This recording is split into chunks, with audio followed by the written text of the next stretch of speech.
राज्य और केंद्र शासित प्रदेशों के राहत आयुक्त और आपदा प्रतिक्रिया बलों के सम्मेलन में अपने संबोधन के दौरान केंद्रीय गृह मंत्री अमित शाह ने कहा, हमें पर्यावरण संरक्षण को ध्यान में रखते हुए आगे बढ़ना चाहिए। पिछले 11 वर्षों में पीएम मोदी के नेतृत्व में भारत सरकार ने जो काम किया है वह सराहनीय है। आपदा के बचाव के बारे में सोचना अधूरा दृष्टिकोण है। समग्र दृष्टिकोण में ऐसी धरती का निर्माण शामिल है जहां कोई आपदा ना हो। हमें इस दृष्टिकोण को लोकप्रिय बनाना चाहिए। अगर हम पर्यावरण संरक्षण के बारे में नहीं सोचेंगे तो हम आपदा से खुद को ही नहीं बचा सकते। पर्यावरण संरक्षण को भी हमने साथ में लेकर आगे बढ़ना चाहिए। मोदी जी के नेतृत्व में पर्यावरण के लिए भारत सरकार ने, पर्यावरण संरक्षण के लिए भारत सरकार ने जो 11 साल में काम किया है वो अतुलनीय है।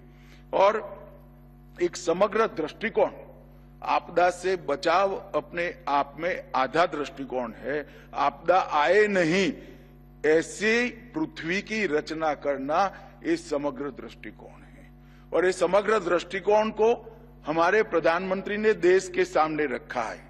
हमने विश्व के सामने मिशन लाइफ रखा, हमने विश्व के सामने प्लेनेट पीपल बनाने का प्रस्ताव रखा, अंतर्राष्ट्रीय सौर अलायंस और ग्लोबल बायोफ्यूल अलायंस बनाने का काम किया। और आपदा प्रबंधन के क्षेत्र में मोदी जी ने 10 सूत्रीय एजेंडा आपदा जोखिम न्यूनीकरण का दिया, CDRI की रचना की और G20 में आपदा जोखिम न्यूनीकरण पर टास्क फोर्स का गठन भी किया। अब ये अप्रोच को हमें सबसे ज्यादा पॉपुलर बनाना चाहिए। पर्यावरण के संरक्षण के बगैर 100% आपदा से बचना असंभव है।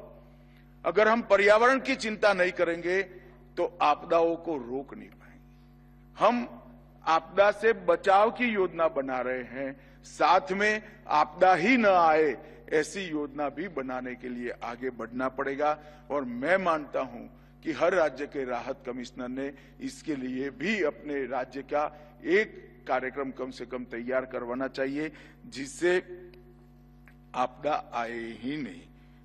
1 लाख कम्युनिटी वॉलंटियर्स इसको तैयार करने का काम हुआ है और मुझे आनंद है कि इसमें 20% मातृशक्ति है, महिलाएं हैं। ये हमारे लिए बहुत बड़ी बात है। 470 करोड़ की लागत से हमने युवा आपदा मित्र योजना भी अपनाई है।